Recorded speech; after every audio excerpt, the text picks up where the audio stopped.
Microsoft Flight Simulator is the most incredible experience I've ever had on a computer. The realism, the depth, the almost limitless replayability, it's like nothing I've ever played before. It does so much to recreate the feeling of actual flight at a level of accuracy never before seen. There were times when I was landing at real-life airfields I'd seen during my time in the Air Force where I was simply stunned.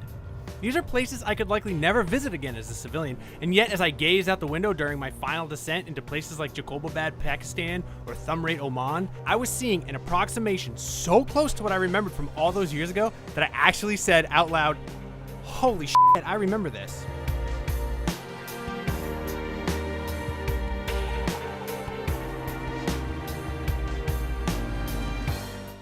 The base version of Microsoft Flight Simulator comes with 20 planes and 30 handcrafted airports. That may not sound like a ton of places to land, but the remaining 37,000 plus airports are generated using technology sufficiently advanced enough that, to my eye, it is indistinguishable from magic. The handcrafted airports, built from scans and real-world blueprints, are even more technically awe-inspiring. I've never seen anything close to this level of accuracy in a flight simulation before. What I really like is developer Asobo Studios expanded the selection of handcrafted recreations beyond just the major airports to include smaller, more remote airstrips. Inside the cockpits, the level of detail in the airplanes is also astounding. You could snap a screenshot and share it online as a photo and easily fool a lot of people. I know this because I did exactly that.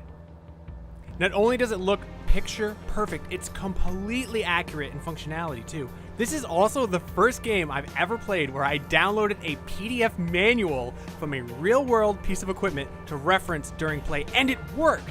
It excites the absolute nerdiest parts of my core.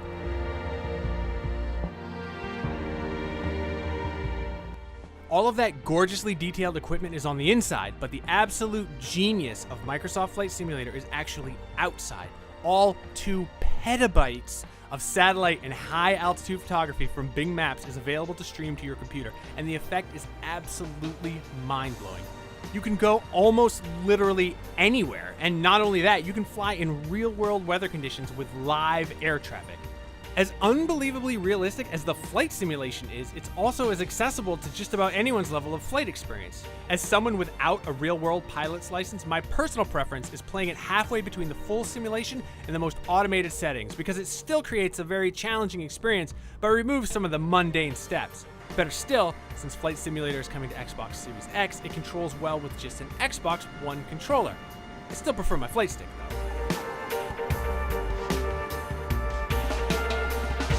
The variety in the standard $60 version is excellent. Although, as an Air Force vet, I was a little disappointed that there are no military aircraft available, even in the $120 Premium Deluxe Edition, which, by the way, has 30 planes and 40 hand-built airports. If you want to fly a jet aircraft, the only option right now are passenger planes, and that's a bit of a bummer. But it's certainly not a deal breaker.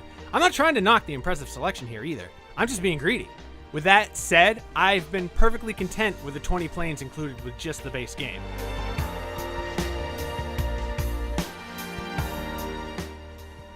If you want to learn to take the training wheels off, there's a built-in flight school that puts you in the pilot seat of the Cessna 172, and it's great.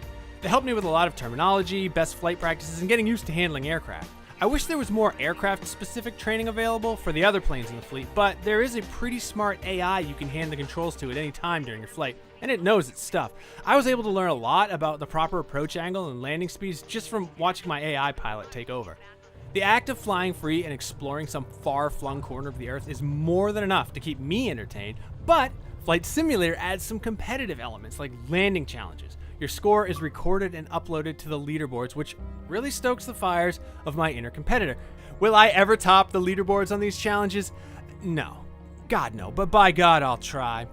Yes, actually, I am the world's best. At least at a couple of landing challenges, and at least for the time being. Performance-wise, Flight Simulator looks great on my PC, which is no slouch, but it's a few years old at this point. I'm running an i7 7700K with a GeForce GTX 1080 and 32GB of RAM, and the only time it slowed down significantly was right after loading into a major city airport. Even then, it always cleared up after a few moments. Those load times, on the other hand, are a bummer. A big airport like Chicago O'Hare can take close to 4 minutes to appear when I set it as my departure location.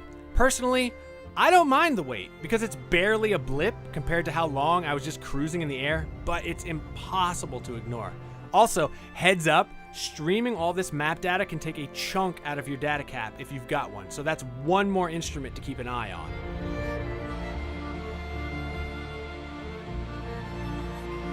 Microsoft Flight Simulator is legitimately incredible. It's difficult to fully describe how amazing it feels to jump into a plane and just fly to and from literally any place in the entire world. The base game's 20 included aircraft feel like more than enough for even hardcore aviation enthusiasts, and the ability to tailor the experience to whatever skill level you desire makes it suitable for anyone looking to fly the friendly skies from the comfort of their homes.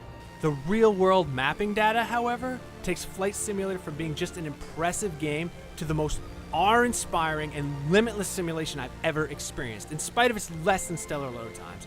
Seeing famous landmarks, landing at the world's most recognizable airports, or just touching down in a remote landing strip in South America is mind-bogglingly cool and an absolutely unparalleled way to virtually explore our world. For more Microsoft Flight Simulator, check out our real-time flight from San Francisco to Las Vegas. And for everything else, keep it right here on Igloo Golf November.